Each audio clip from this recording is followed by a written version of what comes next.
The clink of a wine glass. It can sound like a death knell, can't it? I remember the chill that snaked its way up my spine, the way my fingers clenched around the linen napkin in my lap. 30 years. 3 decades. And he looked at me like I was a stranger. Not when he raised his glass to me, no. To her. That was the moment something inside me. It didn't just bend. It snapped. And something else, something harder, was born in its place. If you've ever poured your life into someone, only to have them think they could erase you with a smile, then you know this story. You feel it. They always dim the lights in those upscale restaurants, don't they? I guess it's to make you forget the price tag on the Wagyu, or maybe it's to make the betrayals go down a little easier. I was staring at the dance of the candlelight between us when he lifted his glass. Richard. My husband. My partner. The man who was my entire damn life, for the past 30 years. To new beginnings, he said, and that smug smile of his? It was plastered across his face. Only, I was seeing it for the first time. Or maybe, I was finally seeing it for what it was. That smile used to mean love, safety, home. Now, it just screamed war. Seated just a little too close beside him, let out this breathy little laugh and reached for her water glass. Her fingers grazed his arm, like it was the most natural thing in the world. I caught the way she looked at him. The way her other hand settled, possessively, over her barely there bump. I'm pregnant, she said, her eyes gleaming. There was a pause. The kind of silence that descends when a bomb drops. The waiter was still pouring our Pinot Grigio. Some couple nearby was laughing, oblivious. But inside me, something deep inside twisted, like a wet towel being wrung out. Richard's eyes didn't flicker in my direction. Not even for a millisecond. He stayed locked on Anya, proud, pleased, like he'd just won the damn lottery. I didn't cry. I didn't scream. I didn't throw a scene. Instead, I smiled. Slow. Small. The kind of smile that takes every ounce of effort you have, especially when your hands are shaking under the table. Because I already knew. I knew about the late-night business dinners that turned into hotel reservations. I knew about the private bank transfers. I knew about the way Anya had started calling him R in text messages. Texts that I wasn't supposed to see. I knew. And I'd spent the last 6 weeks preparing. I lifted my glass, too. To new beginnings, I said softly, my voice clear, steady, and laced with a venom I didn't know I possessed. Richard finally turned to me then. That smugness flickered, just a touch, when his eyes met mine. I emptied the joint accounts this morning, I said, still smiling. Froze the business assets. And filed for divorce. You could have heard a pin drop. The waiter blinked, his hand frozen mid-pour. Anya's mouth opened slightly, like a fish gasping for air. And Richard, for the first time in decades, looked truly, undeniably confused. I hope you both enjoy your new beginning, I added, setting my napkin gently on the table. Then I stood. I remember every single step I took away from that table. The click of my Jimmy Choos on the marble floor, the hostess blinking at me as I swept past, the lingering scent of osso buco in the air, the tiny, almost imperceptible mark on the carpet near the entrance where I'd stood for our anniversary dinner the year before, waiting for him to arrive late, again. Funny, the things your brain clings to, isn't it?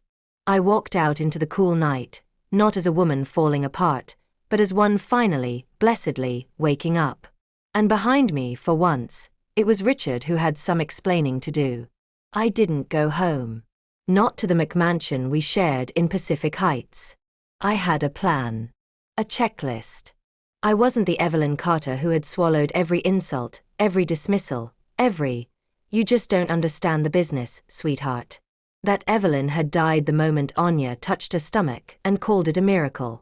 No, this Evelyn was done waiting quietly while other people dictated her worth. The game was on. And I had just made the first move. The silence in my car was suffocating. Not because of the noise. There wasn't any. But because of the memories. Every inch of that black leather interior reminded me of Richard. Of us. Of who I used to be. I gripped the steering wheel tighter than I needed to, my knuckles bone white against the dark. My hands were shaking. Not from fear. But from the adrenaline. From the rage. From 30 years of swallowing things I should have screamed. 30 years. I remember the first day we moved into our house in Napa Valley. The way the morning sun streamed onto the porch, the smell of fresh paint still lingering in the air. I made us coffee in a Mr. Coffee machine we couldn't really afford. Richard kissed my cheek and said, "One day, this place will be full of memories." He wasn't wrong. But none of those memories were mine. I gave him everything. I gave up my own damn dreams to build his. I was a damn good interior designer. Had a small but loyal clientele back in Chicago. One of my designs was even featured in Architectural Digest. But Richard said his business needed my focus. "You're the rock, Evie," he told me. "You keep everything running." So I did. I managed the books before we could afford a proper accountant. I charmed the clients. I smiled through endless power dinners where I was introduced as Richard's wife and little else. And I believed that was love. I believed it because I had to. Because if it wasn't love, then what the hell was all of this? The week after our 10th anniversary, I miscarried. I never told anyone. Not even him. He was away on business in New York, closing some deal, and I figured, why burden him with something that was already gone? I carried that loss alone, like so much else. Just like I carried the weight of a house, a marriage, a life that he barely showed up for. I pulled into the motel just outside of Glendale. Not exactly the Ritz-Carlton, but clean. Efficient. Anonymous. I'd paid in cash that morning. The clerk didn't even look up when I asked for the key. Good. Inside the room, I sat on the edge of the bed and finally let the tremors pass through me. My legs felt like jelly. My mouth was dry. My heart was hammering like I'd just escaped a burning building. Because I had. The phone on the nightstand buzzed. Richard. Missed calls. I didn't answer. I wouldn't. Not tonight. Instead, I reached into my bag and pulled out the folder I'd prepared. Labeled in neat, black marker, contingency plan, EC, bank statements, asset transfer forms, power of attorney revocation, business contracts with my signature, and clauses he'd never bothered to read. I'd written those myself. Funny thing about being the silent partner, no one notices when you're holding the pen. I opened my MacBook and checked the wire transfer one more time. Clean. Timed perfectly. The business accounts were frozen, under the emergency fraud clause I'd initiated with the bank that morning. Richard would wake up tomorrow to an empire in stasis. Untouchable. Useless to him without me. I stared at the screen, but I wasn't really seeing it. My brain drifted back to that moment in the restaurant. Anya's smug little smirk. The way she'd rubbed her belly like it was some kind of trophy. My stomach churned. She was barely older than our goddaughter, Tiffany. Hell, she was supposed to be our goddaughter. And that's when the memory hit me. Like a punch to the gut. It was Anya's 6th birthday. She'd been so shy, hiding behind her mother's skirt. Richard had crouched down, handed her a pink teddy bear, and said, "She looks just like you did, Evie, at that age." I remember laughing, thinking it was sweet. Now. That sentence tasted like battery acid in the back of my throat. My head began to throb. I closed the laptop, leaned back, and stared up at the ceiling. One of those ugly motel ceilings with the bumps that look like dried toothpaste. But at least it was mine. This room. This moment. This choice. I was alone. But for the first time in decades, it didn't feel like a punishment. It felt like power. The next move would take courage. I needed to dig deeper. Into the finances. Into Anya. Into that contract I'd found with her name on it, from 15 years ago. There was more under the surface. I could feel it in my bones. And I wasn't going to stop until I uncovered every filthy secret Richard Carter had buried. He thought I'd leave quietly. He had no idea who I had become. I was never the type to snoop. That's what I told myself every time I ignored the gut feeling. Every time I pushed away the discomfort that gnawed at the edges of my sanity. But now I moved like a woman with nothing to lose. Because I didn't. It was 11:47 a.m. when I unlocked the storage unit Richard never thought I'd remember. One of those anonymous cubes on the outskirts of town. Bare dot fluorescent lit. Silent, except for the occasional rattle of distant pipes. The code hadn't changed. Of course, it hadn't. He never expected me to be the one using it. The key turned with a dry, metallic click. Inside, boxes, file drawers, a spare office chair with one leg taped up. Richard always said it was his overflow. He treated it like a graveyard for old invoices and manuals. But I knew better now. I pulled on a pair of nitrile gloves.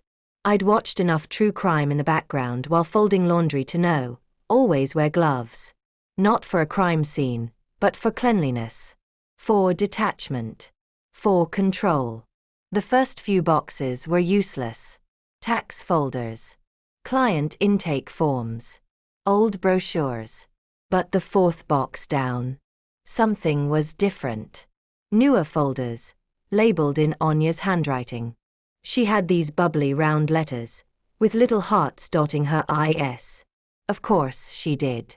I flipped open one marked, Consulting. Inside, copies of wire transfers. Not from the business. From a personal account I didn't recognize. Payments made out to Anya. Thousands, monthly. Regular as clockwork. And each one signed by Richard.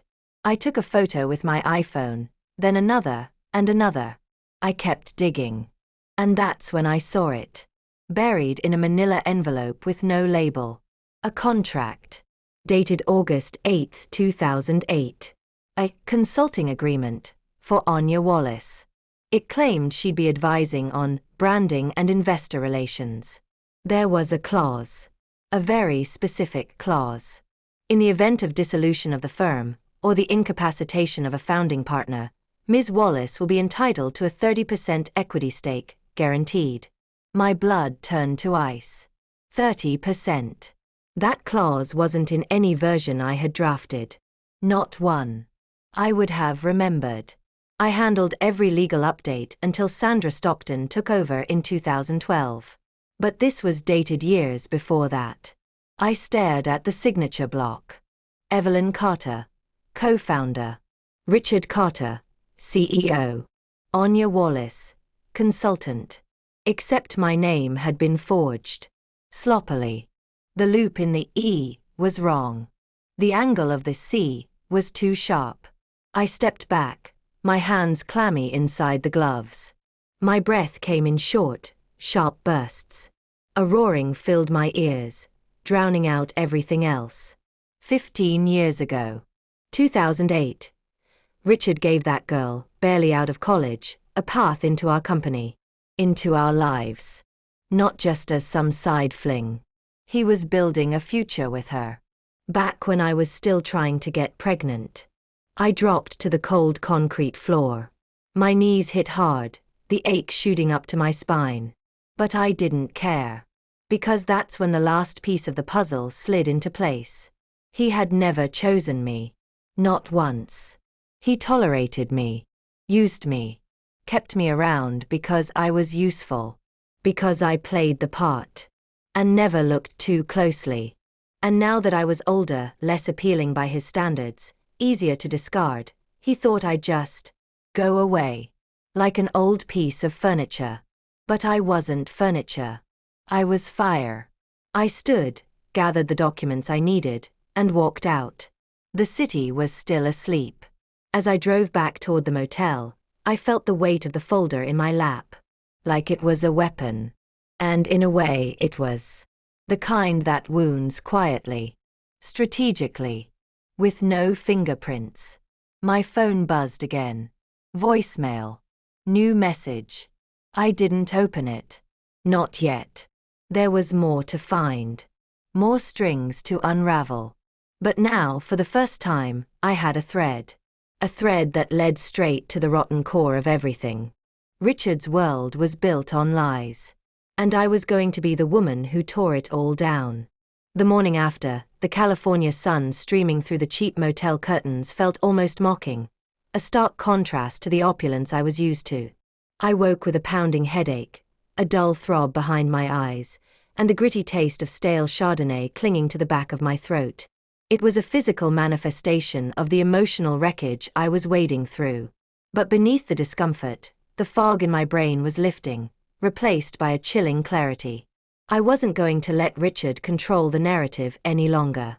I was done being a carefully curated accessory in his life, a silent partner relegated to the background. It was time to expose the truth, no matter how ugly it got, no matter how many carefully constructed illusions shattered in the process.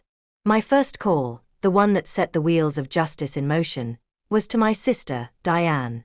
Diane has always been my anchor, the pragmatic one, the rock to my sometimes too soft edges. She's a force of nature, a sharp-witted lawyer with a no-nonsense attitude and a command of the English language that could make a seasoned Wall Street shark sweat in his bespoke Italian suit. I needed her incisive mind, her unwavering support, and her complete lack of tolerance for Richard's brand of deceit. "I need you to come over," I said, my voice hoarse and strained. "And bring your laptop. And maybe a family-sized bottle of aspirin. This is going to be a long haul." I laid out everything for her at the tiny kitchenette table in my temporary hideout, the fluorescent light casting a harsh glare on the damning evidence. The forged contract, with its sloppy imitation of my signature, the personal bank statements, detailing the systematic siphoning of funds, the meticulously compiled timeline of Anya's increasingly intertwined involvement in the company's affairs. Diane listened, her expression shifting from initial concern to stunned disbelief, and finally settling into a slow-burning fury that mirrored, and perhaps even surpassed, my own. This is catastrophic, Evie," she said, running a hand through her short, dark hair, her brow furrowed in concentration. "Like, really bad. Forgery, embezzlement, breach of fiduciary duty. Richard's neck-deep in this, and he's going to try to drag you down with him if we let him. And that's not even the full extent of his betrayal," I said, sliding the copy of Anya's birth certificate across the table, the stark black and white document laying bare the ugly truth. Diane's eyes widened in disbelief as she absorbed the information. "Oh my God," she whispered, the color draining from her face. He had a child with her? While you two were married, building a life together, hosting dinner parties, attending charity galas, pretending to be the perfect couple. The betrayal twisted again, a jagged knife in an already gaping wound. It wasn't just about the infidelity, the sordid affair. It was about the years of calculated lies, the deliberate construction of a false narrative, the insidious erosion of my trust. It was about the family I had longed for, the children we never had, the realization that Richard had been living a double life, a grotesque parody of the marriage I thought we shared, for over a decade. 15 years, I said, my voice trembling slightly, the weight of those wasted years pressing down on me. He's been living a double life, maintaining a secret family, while I was pouring my heart and soul into supporting his ambitions, into believing his carefully crafted lies. Diane reached across the table and squeezed my hand, her grip firm and reassuring. "We're going to dismantle his charade, Evie," she said, her voice steady and resolute. "We're going to expose him for the fraud he is. We're going to take him down, brick by goddamn brick." And so, the counter-offensive began. Diane, with her razor-sharp legal mind and strategic brilliance, became my general, mapping out our course of action with meticulous precision. I, fueled by a righteous anger that had simmered for far too long and a newfound sense of purpose, became her determined foot soldier, ready to fight for my dignity and my future. We spent countless days hunched over laptops, poring over a mountain of documents, piecing together the puzzle of Richard's deceit, building an airtight case that would leave him no room to maneuver. We subpoenaed bank records, interviewed former employees who had witnessed his questionable dealings firsthand, and tracked down every loose end, every hidden asset, every secret account Richard had attempted to bury beneath a veneer of respectability. The more we dug, the more we uncovered, each revelation more damning than the last. There was a complex web of shell companies, offshore accounts in tax havens, and a dizzying array of shady transactions that painted a portrait of a man who was not only a serial philanderer but also a seasoned criminal, a master manipulator who had treated our marriage and our shared life as nothing more than a financial enterprise. Richard had been systematically siphoning money from the company for years, using it to fund his extravagant lifestyle, his secret family with Anya, and a string of ill-advised investments that were now threatening to implode. The discovery that hit me the hardest, the one that felt like a personal violation, was a series of emails exchanged between Richard and his accountant, discussing the clandestine sale of a piece of property I had inherited from my beloved grandmother. A small, charming beach house in Malibu, filled with cherished memories of childhood summers spent building sandcastles, chasing waves, and gathering with family around crackling bonfires. Richard had sold it without my knowledge or consent, forging my signature on the deed, and the proceeds, every single dollar, had vanished into one of his labyrinthine network of secret accounts. That beach house was more than just a piece of real estate. It was a tangible link to my past, a connection to my family history, a sanctuary of warmth and love, a time when I was blissfully unaware of the darkness that lurked beneath the surface of my marriage. And Richard had stolen that from me, too, erasing a piece of my identity, profiting from my loss. "That's it," I said, slamming my fist on the table, the sound echoing in the sterile motel room. "I'm done playing by his rules. I'm done being polite. I'm going for the jugular. I'm going to expose him for the lying, cheating, thieving bastard he is." Diane nodded, a grim smile playing on her lips, her eyes gleaming with a fierce determination that mirrored my own. "I'll draft the papers," she said. "And this time, we're not just asking for a divorce. We're coming for everything he has." We filed a lawsuit that was a declaration of war, a legal arsenal designed to dismantle Richard's empire and hold him accountable for his actions. It wasn't just for divorce, it was for fraud, breach of fiduciary duty, conspiracy, and a whole laundry list of other legal offenses that detailed the full extent of his crimes. We slapped a restraining order on Richard, freezing his assets, both personal and corporate, and preventing him from fleeing the state to escape the consequences of his actions. And in a move that sent shockwaves through San Francisco's high society, we leaked the most damning bits of our findings to the press, turning the spotlight on Richard's carefully constructed world, exposing the rot that lay beneath the veneer of his success. The media frenzy was immediate, explosive, and utterly insatiable. Tabloids screamed sensational headlines about the cheating CEO and his secret love child, complete with grainy surveillance photos and lurid speculation. News channels ran breathless segments on the high society scandal rocking the city's elite, dissecting every sordid detail with glee. Richard, once a respected figure in the business world, a sought-after speaker and philanthropist, became a pariah overnight, his reputation tarnished beyond repair. His attempts at damage control were pathetic, a desperate flailing against the tide of public opinion.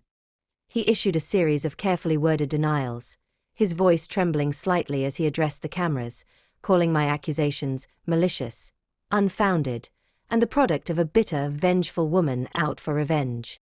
He even tried to paint himself as the victim, a wronged husband betrayed by a woman he had always loved and cherished. But no one was buying it. The evidence was too damning, the witnesses too credible, and the public's appetite for his downfall, for the exposure of the hypocrisy and deceit that often lurked behind closed doors, was too great. In the midst of the chaos, as my life was being dissected and scrutinized by the media, I found myself undergoing a profound transformation. The quiet, accommodating Evelyn, the woman who had always prioritized Richard's needs and desires, was shedding her skin, revealing a tougher, more resilient woman underneath, a woman forged in the crucible of betrayal and determined to reclaim her own narrative. I started working out with a vengeance, channeling my anger and frustration into grueling sessions at the gym, pushing my body to its limits as a way to heal my wounded spirit. I cut my hair, a symbolic severing of ties with my old life, a visual representation of the new, independent woman I was becoming. I bought a new wardrobe, trading my sensible business suits and demure dresses for sleek, powerful ensembles that made me feel like a warrior, ready to face whatever battles lay ahead. I also reconnected with old friends I had neglected and distanced myself from during my marriage, vibrant, independent women who reminded me of who I was before I became Richard's wife, before my identity became subsumed by his ambitions. We laughed, we cried, we shared stories of heartbreak and resilience, and I realized, with a profound sense of relief, that I wasn't alone in my suffering. There was a whole community of women out there who had been through similar experiences, who had survived betrayal, overcome adversity, and emerged stronger and more empowered on the other side.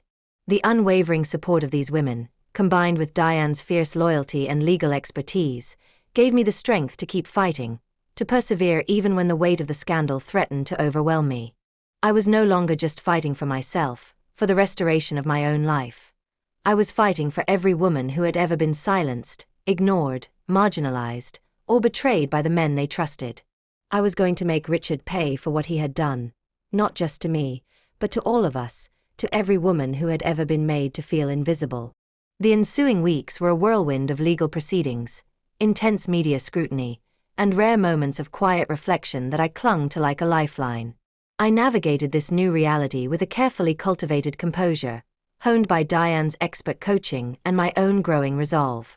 I appeared in court, a study in calm confidence, facing down Richard's legal team with a steady gaze and unwavering conviction. I handled the press interviews with a practiced ease, deflecting their probing questions and refusing to engage with Richard's increasingly desperate attempts at provocation. Our case became a national obsession, a real-life drama that captivated the attention of the entire country. People were drawn to the narrative of the betrayed wife who had risen up against her powerful husband, a modern-day David and Goliath story with a twist of high society scandal. I received an avalanche of letters and emails from women across the nation, sharing their own stories of betrayal, deceit, and resilience. Many of them told me that my actions had given them the courage to leave toxic relationships, to confront their own abusers, or to simply believe that justice was possible. In the courtroom, Richard was a shadow of his former self. The once impeccably groomed CEO was gaunt and haggard, his eyes filled with a mixture of fear and a desperate, clinging hope. He was surrounded by a revolving door of high-priced lawyers, each one less confident than the last, as they struggled to salvage his reputation and his rapidly dwindling assets. He launched a series of increasingly frantic counter-accusations, painting me as a manipulative gold digger, but the overwhelming weight of the evidence Diane and I had meticulously compiled spoke for itself. Finally, after weeks of tense deliberation, the jury delivered their verdict. Richard was found guilty on all major counts, including fraud, embezzlement, and forgery. The consequences were swift and devastating. He not only lost the vast fortune we had built together, but he also faced the very real prospect of a lengthy prison sentence.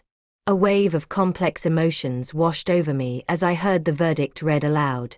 It wasn't triumph, exactly, and certainly not glee.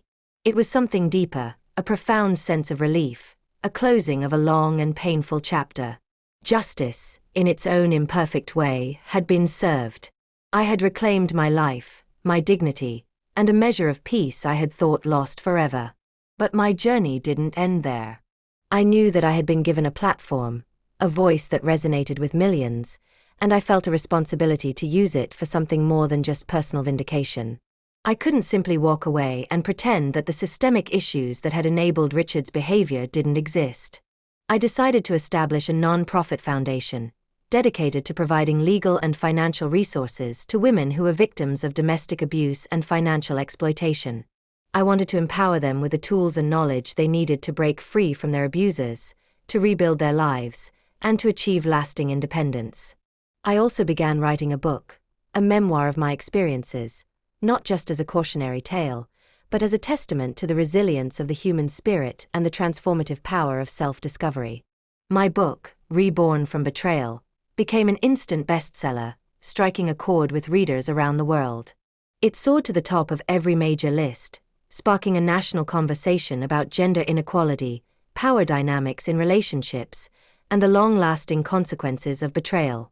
I found myself thrust into the spotlight, appearing on talk shows, speaking at conferences, and becoming a leading voice in the movement for women's rights and empowerment. I used my newfound platform to raise awareness about these critical issues, to advocate for legislative changes, and to inspire other women to find their own voices and demand the respect they deserved. And Richard. He faded from public view, retreating into a self-imposed exile, haunted by the ghosts of his past actions. He became a cautionary tale, a symbol of what happens when a man abuses his power, disregards the woman who stood by him, and believes he is above the law. As the years passed, I continued my work, helping countless women rebuild their lives, reclaim their financial independence, and find their own paths to healing and empowerment. I even found love again, with a kind and compassionate man who cherished and respected me for who I was, not for who I had been or what I had lost. My relationship with my children also healed and deepened over time. They eventually came to understand the complexities of my situation, the impossible choices I had faced, and the courage it had taken for me to leave. They forgave me, not for abandoning them, but for finally choosing myself, and they became a source of immense comfort and unwavering strength in my life. And sometimes, in the quiet moments, when I sat in my office, overlooking the bustling city, I would think about the woman I used to be. I remembered her naivete, her unwavering trust, her willingness to sacrifice her own dreams for the sake of her marriage. And I would smile, not with sadness, but with a profound sense of gratitude, because I knew that that woman was still a part of me, but she had been transformed, reshaped, and ultimately made stronger by everything I had endured. I had learned, through pain and fire, that betrayal was not an ending, but a beginning. It was an opportunity to shed the old skin, to redefine myself on my own terms, and to create a life that was authentic, meaningful, and deeply fulfilling. It was a lesson I would carry with me always, a testament to the enduring power of the human spirit to rise from the ashes and forge its own destiny.